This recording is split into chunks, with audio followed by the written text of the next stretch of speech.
I'm talking big wop on ice. She want throw it up. Alright, man, what's going on in this bitch, man? It's your motherfucking boy, Hell saying Luciano or Manny, whatever you want to identify me as. I really do not care. I'm trying my best not to curse because I know that that's going to fuck with me in the future. But yeah, man, we're going to be doing a quick reaction to the rapid rise and fall of Gallery Department. Now, if you don't, you guys know what the fuck the Gallery Department is, my nigga. I'm not finna sit here and explain to you this brand because I don't even like this brand because everybody ain't named mama fucking weird as shit. So I'm not even going to give a summary on what this brand is because I can promise you 8 out of 10 your favorite artist wears this shit, and even the niggas that don't even make no money wear this shit. Like this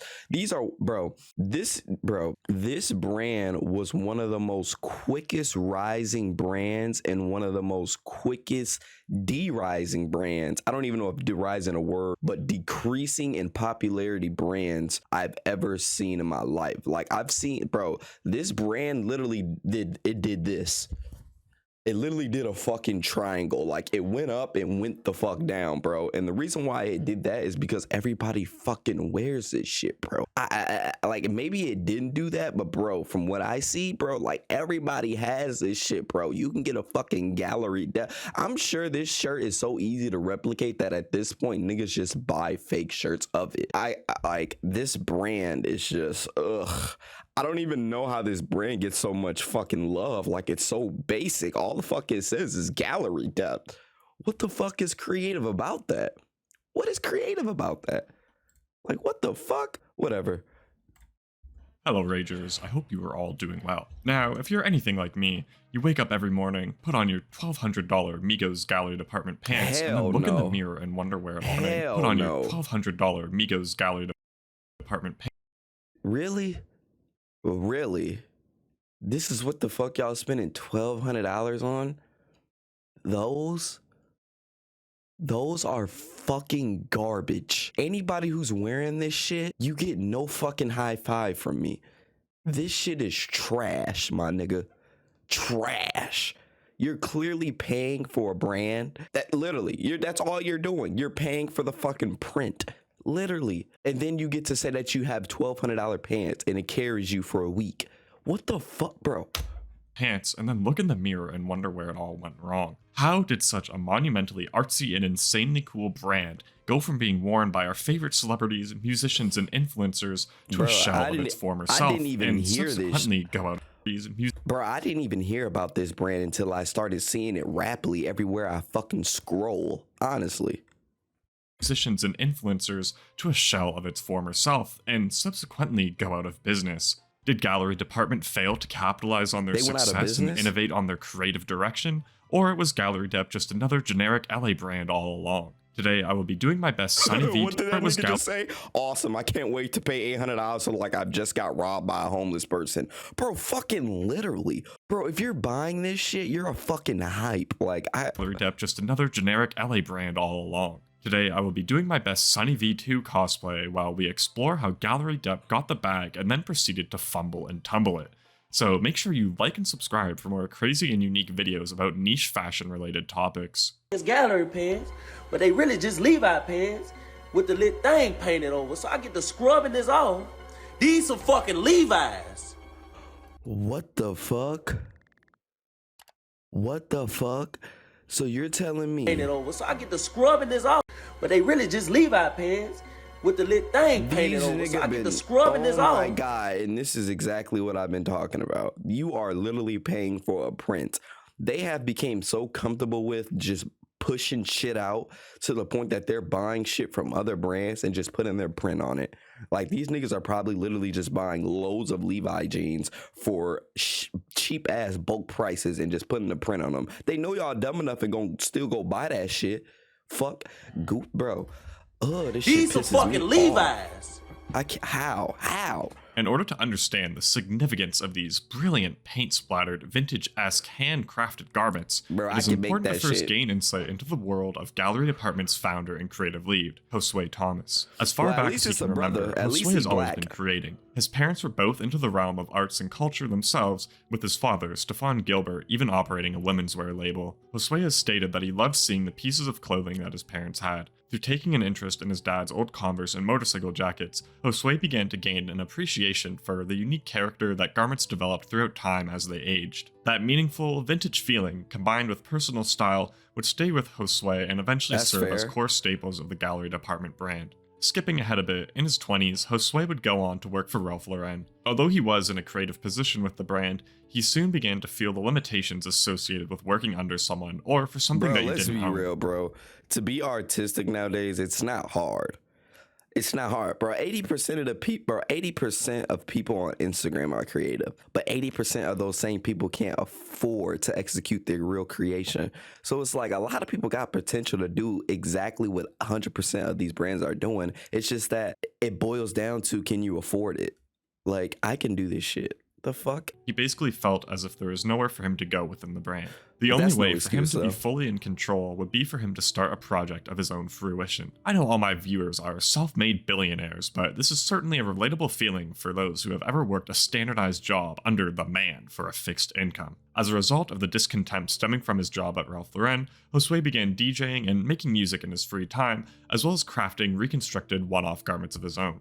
And he must have been doing something right, as it attracted the attention of Johnny Depp's stylist, who purchased a poncho that Josue made. In a similar vein, Josue attended a trunk show at Chateau Marmont, where he sold out of all the pieces that he had created for the event. Evidently, these positive occurrences led to the spontaneous creation of Gallery Department in 2017. Josue, alongside his good friend Jesse Jones, who is a veteran tailor, would begin reconstructing old garments and putting their own spin on them. Gallery Dep started out reworking vintage shirts, hoodies, trucker hats, and jackets on a made-to-order basis, meaning more often than not, the customer would place an order before the garment was even finished. And as this method found success, Gallery Dep began expanding the variety of garments that they would repurpose. Eventually, they found their major hit, the future cash cow of the brand, which you all know is the reworked Levi. What the fuck? What the fuck? What the fuck? What the fuck are so good about these pants? Someone please explain to me what the hell is so, bro, like, this shit makes me want to break shit. Like, what the fuck are good about these pants? You can fucking go to, like...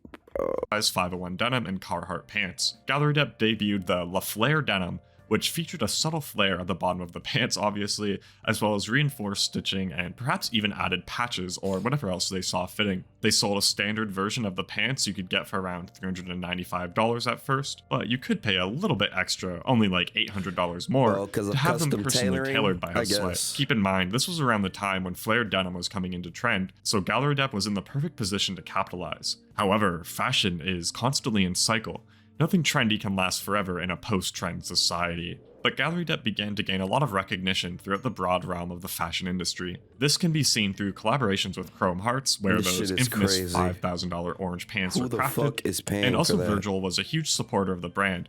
He was frequently seen sporting Gallery Dep pieces and praising Josue as an individual and a designer on a regular basis. They also garnered recognition from many big-name fashion buyers, such as reps from Mr. Porter. And they're even getting repped by Minimal, so that's how you know you've officially made it. It's safe to say Gallery Dep was really coming into their own here, and the artistic and meaningful nature associated with breathing new life into vintage garments through the process of reworking them, combined with a recognizable logo, served as a great formula for success. 2019, 2020, and even into 2021 were great years for the brand. Gallery Dep had two collaborations with the French fashion house Lanvin, which stays true to the exclusive and artsy nature of each brand. What the fuck? French fashion house Lanvin, which stays true. That's dinner? What the oh my god, bro. Rich people make me so mad. What the fuck is this? What the fuck is that? What is that? What the fuck is that? True to the exclusive and artsy nature of each brand. Gallery Dep certainly had a very enigmatic, esoteric, mysterious aura surrounding them. Fans never knew what could come next. One day it's a Lanvin collab, and the next it's a Migos collab. It's always good to keep people guessing. Now, a bit more on the Migos collab. This was essentially the peak of the brand. On June 9th, 2021, the Migos would announce a collab with Gallery Dep to celebrate and promote the release of their newest album, Culture 3. Prices of the drop ranged from $110 t-shirts to $1,200 pants. The Migos were proud supporters of the brand, so this collaboration made sense. And I feel as if this collab perfectly encapsulated. Bro, you can literally wear that shit and none of it has to say Gallery Dep, and that shit will look just as nice. This is why I cannot support these type of brands. Like, what the fuck? A state of streetwear and music during that time. What the fuck are you paying Streetwear at this time period was obviously saturated with flared denim and vintage blanks. Likewise, the music scene was saturated with artists pairing their album releases with phoned-in streetwear collabs. And with Culture 3 being an album that is over an hour long, this essentially symbolizes the stale, drawn-out nature of streetwear at the time. With that being said, it was evident that change was necessary. Unfortunately for the fans, Gallery Dep would not adapt. Taking to Instagram a few months later to announce his departure from the fashion industry, Josue shared a heartfelt message. To sum it up, Josue restates how Gallery Dep served to express an artistic critique of the fashion landscape at the time. He strived to combat excess and pollution of the mind and the world as a result of consumerism, and stated how he detests making a disposable product. Much like Demna leaving Vetements, Josue essentially accomplished everything he wanted to do with Gallery Dep and left on his own terms, which is something that I can respect. He stayed true to himself and the artistic nature of the brand. He remained consistent in his beliefs and didn't want to follow trends. He was truly a man of his word. Man. I respect that. I would 100% do the same thing too. Like, if I started to witness that my own brand that I created just became like a competition in a sorts instead of like genuine interest, I would literally just take it away from them. Like, yeah, I would take it away from the industry because it's like, it takes away the value and the meaning behind it. Like, this shit's going to become so saturated that people are going to start forgetting the real meaning behind it. Luckily, we got people like him who do these type of videos, but if these type of videos didn't exist, then no one would really care about the story behind the brand. People would just buy the shirt because it gets you likes. Like, it's sad, bro. Those $500 recycling t-shirts were no joke. Gallery Dep would subsequently announce a going out of business sale. And it's all very confusing because in 2022, Gallery Dep did have their second collab with Lanvin, and Josue would go on to create the Chateau Josue Instagram account as well. It's still sort of up in the air, but that does stay true to the elusive nature of the brand. It's all very artsy and mysterious, and we just simply wouldn't get it. Josue has always been more of an artist than a traditional fashion designer, as evident through his many artistic ventures, obviously, with Art That Kills, Stop Being Racist, and Recycle being notable works that were displayed throughout the Gallery Dep store. Josue also created and hosted an art exhibit entitled Riot from August 6th to September 8th of 2021 at the Louis Alexander Gallery in LA, which stays true to his mantra of collaborate, create, rebel. And as a fashion commentary YouTuber and formerly retired meme creator, I believe that one never truly stops being an artist. What's next for Josue? Who knows? But whatever he does decide to do, it's clear that he will do it out of passion and as a result of intrinsic motivations, as he has certainly proven his work as a creative entity. Now, I don't want to discredit the work of Gallery Dep, but I just wanted to briefly touch on this next point as to why Gallery Dep experienced a gradual decline. Reworking old pants is obviously a big part of Gallery Department. I get that Josue and the target audience for Gallery Dep understood that they are more so art than clothes, but once the brand got to a certain point, people started disagreeing with the price point and perhaps didn't fully understand the ethos of the brand. And this happens with pretty much everything once it becomes so popular that it exists beyond itself, when it basically leaves its target audience. And this happens with brands or even viral tweets about niche subjects where people just simply don't get it. With Gallery Dep, however, people just viewed it as, oh, you're reselling old pants for a crazy markup. I can do that too. And with this being around the time of the pandemic, people had a lot more free time, so why not pick up a new hobby?